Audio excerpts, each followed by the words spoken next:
Good morning and welcome to World News here on TVP World. I'm your host, Diana Skaya. U.S. President Donald Trump is eager to bring an end to the war in Ukraine before April 20, aiming to resolve the conflict before Orthodox Easter and within the first 100 days of his second term in office. Now, during a brief press conference in West Palm Beach on Sunday, Trump said he may meet with Russian President Vladimir Putin in the near future. We're moving along. We're trying to get a peace with Russia, Ukraine, and we're working very hard on it. It's a war that should have never started. Do you expect Zelensky to be involved in these conversations? What will his role be? I do. He will be involved, yes. Update on your timing of your meeting with Putin in Saudi Arabia? No, no time set, but it could be very soon. Like this month? Well, or? It'll be soon. We'll see what happens. But they're meeting right now. And that's more. I mean, this should have been done 4 years ago, 3 years ago, before it started. But it should have been done immediately after it started, as opposed to now, 3 years later. British Prime Minister Keir Starmer has stated that he is ready to deploy UK troops to Ukraine if necessary. Starmer announced that, quote, any role in helping to guarantee Ukraine's security is helping to guarantee the security of our continent. According to Starmer, British troops would be tasked with a mission to help guarantee security in Ukraine as part of a peace deal. The British Prime Minister added that securing a lasting peace is essential to deter Vladimir Putin from further aggression. His comments come after the former head of the British Army told the BBC the UK military was incapable of leading any future peacekeeping missions in Ukraine. British troops could be deployed alongside soldiers from other European nations on the border between Russian and Ukraine-controlled territory. U.S. Secretary of State Marco Rubio has arrived in Saudi Arabia ahead of expected talks with Russian officials. Now, the trip comes after President Donald Trump spoke last week with Vladimir Putin on the phone and ordered top officials to begin negotiations with authorities in Moscow. Now, also during his tour of the Middle East, Rubio commented on the place of Europe at the negotiating table in Saudi Arabia. Now, Rubio is set to meet Russian officials in Saudi Arabia alongside Donald Trump's national security advisor, Mike Waltz. Beforehand, Rubio spoke on the phone with his Russian counterpart, Sergei Lavrov. Before visiting Saudi Arabia, however, Marco Rubio mentioned Europe's involvement in the peace negotiations. He took a break from touring the Middle East to distance himself from remarks of Keith Kellogg, Donald Trump's envoy for Ukraine, who said that Europe will not participate in peace talks looking to end Moscow's war in Ukraine.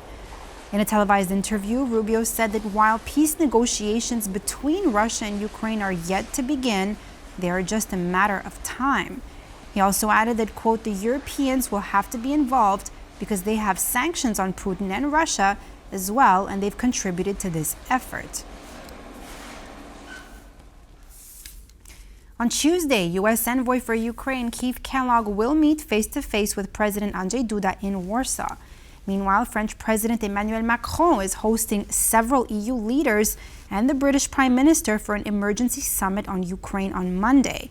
The two meetings come just 24 hours after the Munich Security Conference came to a close. Its main topic was finding solutions to the conflict in Ukraine. 72 hours of shuttle diplomacy all wrapped up in Munich. World leaders have been rubbing shoulders in the tight corridors of the Hotel Bayerischer Hof. US Vice President J.D. Vance with his blistering attack on European democracies. Ukrainian President Volodymyr Zelensky warning delegates that if Brussels does not step up to the plate, Moscow will. I spoke exclusively to former Slovak Defence Minister Martin Sklena, and I asked him, does America actually care about European security? I think he does. He's actually speaking a lot about it, so that means he cares. The last time he was president, obviously it made an impact on European security, on European defense, especially defense spending. So I think from that point of view, he really cares that he makes an impact in Europe and its security and defense, and wants to do as much as possible, obviously. Last year, or last time around, in his previous presidential term, it was a discussion about defense spending over 2%. Now we will have a different discussion. I mean, the numbers will change significantly. We've heard 5% from him. We will see where it goes. But certainly there's a strong opinion in Washington, also by Donald Trump, I would say, about how the European security and defense should look like. So yes, I'm sure he cares about the security. I also sat down with the Foreign Minister of the Czech Republic, Jan Lipavsky. Here's what he told me. It's our task to engage the USA, to be in touch with them, with the presidential administration, and to understand what will happen. But the European solution is that we will be able to come up with our own proposals and back those proposals and be relevant in those proposals. And when I speak about European solution, I also speak about inclusive solution for UK, but also for Ukraine. Definitely, Europe won't be left out if we are able to come up with a strong European proposals. Since Donald Trump made that shock phone call to Russian President Vladimir Putin, European governments have been at pains to assert their role in any peace negotiations. On Sunday, the final day of the Munich Security Conference, Polish Foreign Minister Radosław Sikorski, alongside Finnish President Alexander Stubb, attended an official dinner held by the Warsaw Security Forum. The Polish Foreign Ministry posted about the event on social media.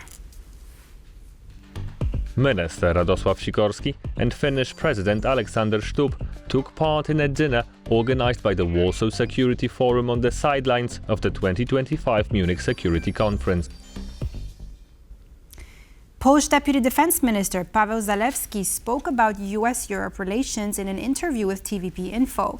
Now, in his opinion, Europe should not focus so much on words, but on the fact that the U.S. and Europe are close allies. Nie mam wrażenia, żeby nastąpiła zmiana polityki amerykańskiej wobec Rosji. Na pewno nastąpiła zmiana polityki amerykańskiej wobec Europy. I to jest zmiana, która chyba w Europie nie jest dobrze rozumiana. Jest wiele chaosu. Możemy mieć wątpliwości odnośnie taktyki, którą Amerykanie przyjmują, ale uważam, że dzisiaj nie ma powodu, aby z tych poważnych wątpliwości wyciągać bardzo daleko idące wnioski. Ja uważam, że należy oceniać fakty, a nie słowa. A fakty są takie, że NATO istnieje, amerykańskie zobowiązania zostały zakwestionowane, a żołnierze amerykańscy na przykład są w Polsce. To są fakty. After attending the Munich Security Conference in Germany, Ukrainian President Volodymyr Zelensky traveled to the United Arab Emirates on Sunday night with his wife Olena for official meetings. Now, this trip is Zelensky's first to the country since the beginning of the war in Ukraine. Footage released by Zelensky's office shows the Ukrainian president and his wife being greeted by an Emirati official and honor guard at the airport in Abu Dhabi. According to the Ukrainian president, the visit will focus on, quote, investments and economic partnership, as well as a large-scale humanitarian program. He also said that Ukraine's top priority is to bring even more Ukrainians home from captivity. After the United Arab Emirates, Zelensky is expected to visit Saudi Arabia and Turkey. He also said that Zelensky will be involved in any peace negotiations to end the Ukraine war.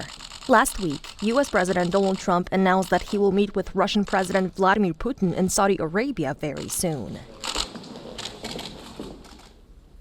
Overnight, the Ukrainian capital of Kyiv was targeted by a Russian drone attack. Our correspondent Donald Arlett was woken up in the middle of the night by the sound of air raid sirens and air defense systems. Here's his report. Residents of Kyiv faced another barrage of drone attacks last night as Russia launched, well, we still don't know exactly how many drones on the city.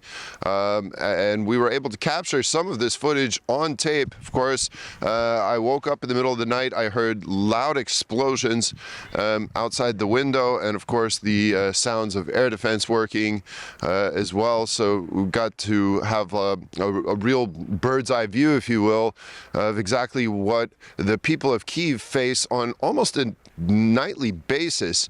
It was just the night before that Russia had launched 143 drones on the country in one of the largest attacks since the beginning of the year. And of course, last night it was snowing. There was low visibility. Therefore, I believe that there was less drones sent on the city. However, Russia did launch those Shahed drones. We could hear the telltale signs of of them as well, flying above the city and making it through the air defense systems. Of course, we don't know exactly what the results of those were. Take a look at some of the footage that I took last night. I just woke up to a loud explosion. I heard the air defenses working. And then, of course, I looked out the window and could hear the telltale sign of a Shahed drone flying into Kyiv. It seems like it penetrated the air defense and flew on for a while. We still don't know what happened to that, but I did hear him at least shoot down, before I could start filming, shoot down at least one drone with a loud explosion, which is what brought me to my window. Of course, as I mentioned, for the residents of Kyiv, this is an everyday occurrence, something that they've had to deal with, well, for years now, since Russia has made the agreement with Iran to produce these Shahed drones in Russia. And they are, like I mentioned, sent here on a daily basis throughout the country, but especially on the capital. We're getting ready for the 3-year anniversary since the full-scale invasion here in Ukraine. But Russia seems to show no signs of letting up their attacks here on the people of Kyiv and, of course, the civilian population here in Ukraine. Reporting from Kyiv, Don Arleth, TVP World. Polish Prime Minister Donald Tusk met with Microsoft's Vice Chair and President Brad Smith on Monday. A joint press conference is currently being held at the Prime Minister's office in Warsaw. And we see in the generation that was here before and the new generation that is here now, enormous opportunity for the future. I hope that people will look at this announcement and not only appreciate the size and the investment and the contribution to the economy that is here today, but see 3 other things as well.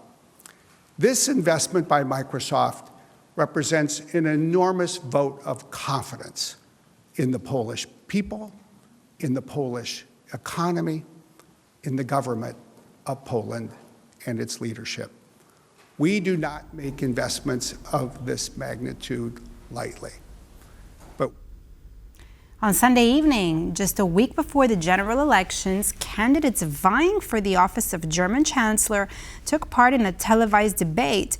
During the event, frontrunners from the 4 main parties presented their positions on various issues, including the Russian war in Ukraine and the future of European-American cooperation under the new Trump administration. Germany would be much better placed to act as a neutral mediator in international conflicts. We want to make peace. We want a ceasefire in Ukraine. And thank God Donald Trump is now in charge, and he wants that too. I can only hope that America, because they are playing high-stakes poker, so Trump has to succeed first, including economically, understands again that we are stronger when we work together. But under no circumstances should we throw ourselves into the dust in front of America. Then we will give up what makes us strong and defines us. Of course we have something to say. There will be no security guarantees that we have not developed and accepted. And that is why I believe it is now a matter of making it clear that it would not be accepted if deals were made over the heads of Ukraine in particular. And I am also reasonably confident that this will succeed. With the policy you have been responsible for over the last 3 years in defense and foreign policy, we will not get out of the role we find ourselves in. We have to get out. We have to become strong in Europe. And that's all for this edition of World News here on TVP World. I'm Diana Skaya. Thanks for watching.